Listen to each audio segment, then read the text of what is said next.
Did you challenge yourself to dry January this year? You might see your friends and family posting about it on social media after the holiday season, trying to cut out alcohol for the month. That movement started back in 2012, but going dry doesn't have to mean you miss out on the fun. Yeah, so we have Kate Gerwin with us this morning. You might recognize her. We've done a bunch of good stories with you and Happy Accidents, co-owner of that bar in Nob Hill. Always supporting us. Yes, and it's so good to have you. Obviously, you own a bar, so alcohol is kind of your thing. But it's kind of my thing, but we really want people to understand that just because you go to a bar doesn't mean you don't drink, doesn't mean you shouldn't get a different experience. Yeah. You should get the same experience that everybody else gets. So you're going to mix up some mocktails for us this morning. What do you have? So the first one I'm going to make is basically a non-alcoholic Negroni. Great. And a Negroni is a really popular cocktail, booze on booze on booze. Right. So it's really hard to get a non-alcoholic Negroni because you're kind of like missing out. So what we do is we make a non-alcoholic gin, non-alcoholic vermouth, and a non-alcoholic bitter aperitif, which are the three ingredients in a Negroni. Amazing. We take the flavor components of these drinks, gin, obviously juniper, coriander, and we make what we call hydrosols, which are basically distilled water. But you can buy this stuff. So there's lots of different. You can make these at home. You can do these at home. Oh. Equal parts, super easy.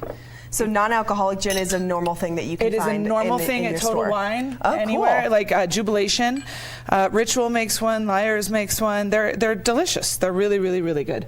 And the thing that we go for is the mouthfeel of alcohol. So we don't want to just make juice. Yeah. That's the one thing that happens when people go to bars and they get a mocktail, which I don't really use that word. It's not really mocking anything.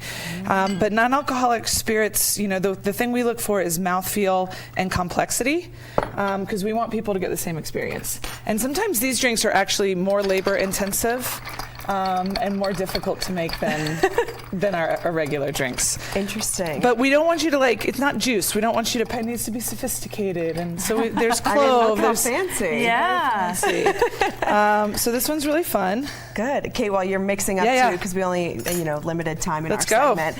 It's an amazing week to have you on because you got some really awesome news this week about the James Beard semifinalist. I'm kind of freaking out. I was like, wow.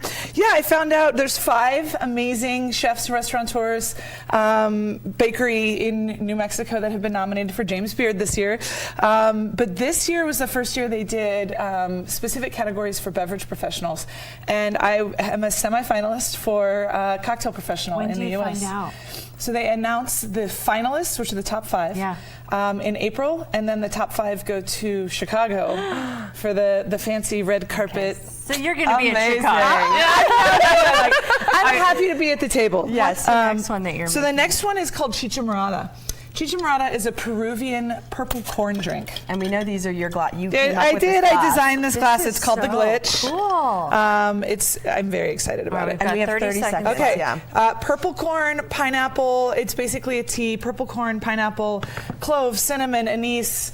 Very rich, very great mouthfeel. That's the Negroni. This is the Chicha.